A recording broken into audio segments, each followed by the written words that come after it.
काय महत्त्वाचे मुद्दे आहेत, काय सांगा?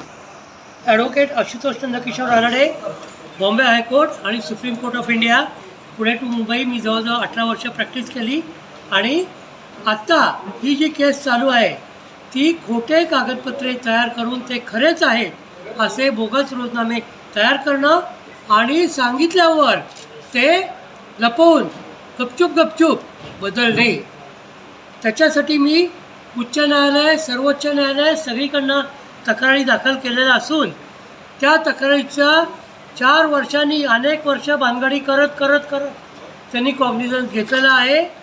तिथे आपले खाते म्हणून जे आहेत रजिस्ट्रार जनरल त्यांच्याकडेही जाऊन आलो आहे 4 वेळा आणि त्याच्यानंतर त्यांनी चक्क आपले जे शर्मिला देशमुख, श्रीमती शर्मिला देशमुख आणि अडकर हे जे आहेत ते आपले गार्डियन आहेत, त्यांनी मला बोलावलेलं आहे. आणि सगळ्यात महत्त्वाचं मी इथे प्रेस कॉन्फरन्स यासाठी घेतली की चक्क सामान्य नागरिकांना बाकी पॉलिटिक्स खोटं बोलतं, हे खोटं बोलतं, ते खोटं बोलतं, न्यायालयाकडे ज्यांनी दाद मागतो, ज्या न्यायालयात आपण घंटा वाजवून आज जातो, त्यांनी जर असं काही केलं आणि त्याच्यावर काहीच ॲक्शन घेतली नाही तर नागरिकांची अवस्था काय. तरी लोकांनी सबक लक्षात घ्यावी आणि वेळोवेळी हे नक्कीच बरोबर आदेश देत आहेत ना, खरं देत आहेत ना, का आपण पावती फाडतो वेगळी आणि हे येतं वेगळं, बनावट केलं जातं आहे. कारण असं होतं आहे. तरी आपल्या सगळ्यांना नम्र विनंती की आपण वेळोवेळी काहीही लेजिस्लेचर, एक्झिक्युटिव्ह आणि ज्युडिशियरी ज्या आपल्या घटनांनी दिलेले 3 हे आहेत त्याच्यात लक्षात घ्यावेत आणि जे जबाबदार आहेत हे मेट्रोपॉलिटन कोर्टातले जे 75 कोर्टाचे कॅप्टन आहेत ज्यांनी हे उद्योग केले आहेत आणि तिथला जो स्टाफ आहे त्यांनी ज्याच्यातनं त्यांची तपासणी करावी, एन्क्वायरी करावी आणि न्यायालयाच्या वर खटले दाखल करून त्यांच्यावर योग्य ती शिक्षा करावी.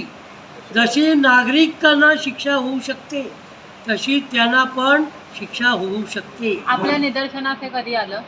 हे माझ्या निदर्शनास 2022ला चूक असं धरली गेली. त्याच्यानंतर चुकून गर्दी झाली असेल म्हणून केलं याला. पण आता मात्र वेळोवेळी मेलेली माणसं जिवंत हजर होतात, जे खरंच गेलेले आहेत त्यांना हजर, जे इथं हयात आहेत त्यांना कृत्य पावलेले आहेत.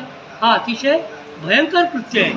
कारण गेलेल्या माणसाला जिवंत करणं किंवा गेलेला हयात आहे त्याला मेलेला दाखवणं हा सुद्धा गुन्हा आहे. पण कुठेतरी पैसे देऊन अशा प्रकारचं असं केलं केलं जातं. त्याचे रोजनामे आपल्याला पाहिजे तसे केले जातात आणि साधारणपणे कोणी हे घेत नाही, लक्षात घेत नाही, जाऊ दे ना चालतं आहे असं करून असं धरलं जातं. तुम्ही एक जबाबदार हायकोर्ट वकील आहात आणि तुम्ही आरोप करताय, तर मग या आरोपावर काही कारवाई होईल असं वाटतं का तुम्हाला? झालीच पाहिजे. आजपर्यंत प्रशासकीय अधिकारी किंवा प्रशासनामध्ये कोणत्याही अधिकाऱ्यावर कारवाई होत नाही, हा अनुभव आहे. हो बरोबर आहे ना. याच्या पुढे तरी होईल असं नाही होणारच ना. कारण आत्तापर्यंत जर आपण बघितलं असेल बंधू भगिनी तर कोणी असं प्रेस कॉन्फरन्स किंवा चीफ जस्टिसच्या पण इथे वाजवायला कोणी इथं आलंच नाही. हो, हे मंदिर बंद होतं असं माझं मत आहे. आज चक्क हे मंदिरात सगळे आपण देव आलात आणि मला इथं येता आलं आणि ऐकून घेतलं, हा सुद्धा एक मोठा आहे. मी तर म्हणेन आज 50 रन नाही हो, निदान 25 रन नॉट आऊट तरी झालो.